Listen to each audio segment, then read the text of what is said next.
আসন্ন অলংকার shopping complex দোকান মালিক ও ব্যবসায়িক কল্যাণ সমিতির দ্বিবার্ষিক নির্বাচনকে কেন্দ্র করে সংবাদ সম্মেলন অনুষ্ঠিত। বিস্তারিত দেখুন মোহাম্মদ আব্দুস সামাদ রুবেলের তথ্য ও মোহাম্মদ হেল্লাল মিয়ার ভিডিও চিত্রে। চট্টগ্রাম নগরীর অলংকার শপিং কমপ্লেক্স দোকান মালিক ও ব্যবসায়িক কল্যাণ সমিতির দ্বিবার্ষিক নির্বাচন 2025-2027 কে কেন্দ্র করে পরিচিতি সভা ও সংবাদ সম্মেলন অনুষ্ঠিত হয়েছে। অক্টোবর 2 তারিখ রোববার বিকেলে নগরীর পাহাড়তলী লাকি হোটেল মোড়স্থ একটি কনভেনশন হলে এই সভা অনুষ্ঠিত হয়। এ সময় অ্যাডভোকেট মোহাম্মদ জামাল, হারুন পরিষদের প্যানেল প্রার্থীরা নিজ নিজ পরিচয় তুলে ধরেন এবং ভবিষ্যৎ পরিকল্পনা ও ব্যবসায়ীদের কল্যাণে করণীয় বিষয়ে বক্তব্য রাখেন।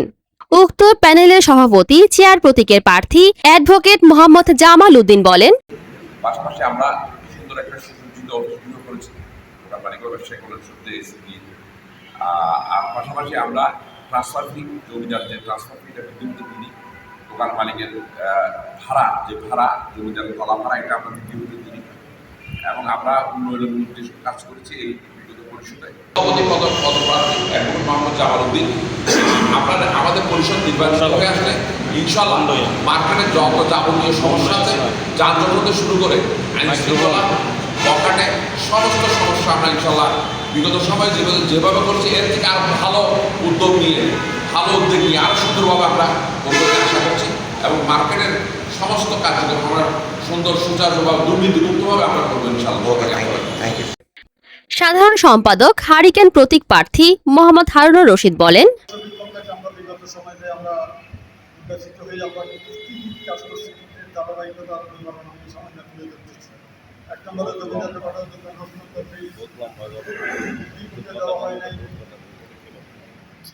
একটি আধুনিক মানসম্মত সুসজ্জিত শ্রমিক অফিস করা হয়।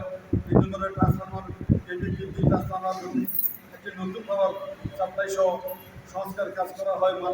সিনিয়র সহ সভাপতি দোয়াত কলম প্রতীক প্রার্থী মোহাম্মদ খালিকুজ্জামান বলেন, আমরা অলংকার শপিং কমপ্লেক্সের পূর্ণাঙ্গ প্যানেল ইনশাআল্লাহ নির্বাচিত হলে আগামীতে আমাদের অসম্পূর্ণ কাজগুলা ইনশাআল্লাহ সম্পূর্ণ করে দেব। আমাদের মসজিদ যেটা আছে, মসজিদের মহিলাদের আমাদের ব্যবস্থা ছিল না। সহ সভাপতি গ্লাস প্রতীক প্রার্থী মোহাম্মদ হানিফ বলেন, আমরা 27 দিন অন্ধকার, আমরা মার্কেটের ব্যবসায়ীরা লাইটবিহীন আমাদের ব্যবসা করতে হবে। করতেছি যে ওনারা প্রায় 8 মাসের বিদ্যুৎ বিল পরিশোধ করেন না। আমরা যখন ওদের কাছে যাই, ওরা বলে ট্রান্সফরমার ভিতরে বিদ্যুৎ ঢুকেছে, বিলাই ঢুকেছে, নানান ধরনের অভিযোগ আমাদেরকে ওরা জানায়। এইভাবে একটা মার্কেট 1 মাস বন্ধ থাকলে সেই মার্কেট আর কি থাকে। আমরা ব্যবসায়ীরা সবাই ক্ষুব্ধ হয়ে, সবাই একমত হয়ে আমাদের দোকান বাঁচানোর জন্য, আমাদের ব্যবসা বাঁচানোর জন্য আমরা তাদের সাথে একটা চুক্তি করি। বিদ্যুৎ বিল আমরা 12 টাকা ধার্য করে ওই বিল পরিশোধ করি। আমরা যখন ওই বিল মার্কেটের জনগণের কাছে একটা কপি দিই, এক স্বৈরাচার 5 বছর 1 মাস ওরা কোনো নির্বাচন দেয় না। ওই স্বৈরাচারের সাধারণ সম্পাদক ছিল, এখন যিনি সভাপতি পদে বাধ্যমূল আমাদের হুমায়ুন ভাই, আমাদের গায়ে হাত তুলেছে। আমাদের কালচারকে আয়নাঘর, ওইটা কোনো অফিস ছিল না, ওটা ছিল মধ্যবর্তী আয়নাঘরের মতো। ওখানে নিয়ে মানুষকে প্রচার করত, বাইরে থেকে লোকের টোকাইদেরকে আগে আমাদের উপর হামলা করেছে। আমরা একজন ব্যবসায়ী হিসেবে আমরা কখনো এটা মেনে নিতে পারি না। আল্লাহর রহমতে আপনাদের দোয়া, সকল মালিকদের ভালোবাসায় ব্যালটের মাধ্যমে ওই করে আমরা মার্কেট থেকে বিরত করেছি।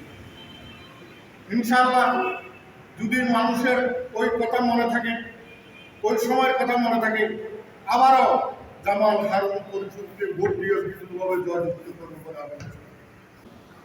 আমি আপনাদেরকে, আপনারা সব জানেন। আমি আর কিছু বলতে চাই না। আমি শুধু আপনাদের থেকে দোয়া চাই, আল্লাহ যেন আমাদেরকে আপনাদের ভালোবাসাটুকু দিলেন আবার নির্বাচিত করে এই মার্কেটের আগামী অগ্রযাত্রা আরো কাজ করার জন্য আমাদেরকে সুযোগ করে দেয়। সহ সভাপতি গোলাপফুল প্রতীক প্রার্থী শফিউল আজম বলেন, আমি 2007 সাল থেকে এই মার্কেটে ব্যবসা করে আসতেছি। 2007 থেকে নিয়ম অনিয়মে বিভিন্নভাবে করা দিল, এগুলো আমার পূর্ববর্তী আমার ধর্ম ও সমাজ কল্যাণ সম্পাদক তারা প্রতীক প্রার্থী মোহাম্মদ গোলাম সাব্বির বলেন, শপিং কমপ্লেক্স, আমাদের মার্কেটের নাম হচ্ছে অলঙ্কার শপিং কমপ্লেক্স। আমাদের অলঙ্কার শপিং কমপ্লেক্সের প্রত্যেকটা ব্যবসায়ী এবং দোকান মালিকগণ আমাদের এই পরিচিতি সভা ও সংবাদ সম্মেলন অনুষ্ঠানে আরও উপস্থিত ছিলেন সহসভাপতি বাস প্রতীক প্রার্থী মোহাম্মদ মাসুদুল ইসলাম, যুগ্ম সাধারণ সম্পাদক দেয়াল ঘড়ি প্রতীক প্রার্থী মোহাম্মদ ইকবাল, যুগ্ম সাধারণ সম্পাদক ডাব প্রতীক প্রার্থী মোহাম্মদ দিদারুল আলম, অর্থ সম্পাদক খেজুর গাছ প্রতীক প্রার্থী মোহাম্মদ নাজিম উদ্দিন, সাংগঠনিক সম্পাদক কলসি প্রতীক প্রার্থী মোহাম্মদ ইব্রাহিম চৌধুরী, দপ্তর সম্পাদক মোবাইল প্রতীক প্রার্থী মোহাম্মদ আবুল বাশার, প্রচার ও প্রকাশনা সম্পাদক হাতপাখা প্রতীক প্রার্থী মোহাম্মদ আলাউদ্দিন, ক্রিয়া ও গ্রাহক সেবা টেবিল ঘড়ি প্রতীক প্রার্থী মোহাম্মদ এনামুল হক এনাম, নির্বাহী সদস্য মাছ প্রতীক প্রার্থী জহিরুদ্দিন, মোহাম্মদ হুমায়ুন, কুলা প্রতীক প্রার্থী মোহাম্মদ শরফুদ্দিন, ঘুড়ি প্রতীক প্রার্থী শম্ভুচন্দ্র রায়, টিয়া প্রতীক প্রার্থী মোহাম্মদ আজিজুল্লাহ, শাপলা ফুল প্রতীক প্রার্থী মোহাম্মদ মনির হোসেন পাটোয়ারি। এ সময়ে অনুষ্ঠানে দোকান মালিক ও ব্যবসায়ী সহ গণ্যমান্য ব্যক্তিবর্গরা উপস্থিত ছিলেন।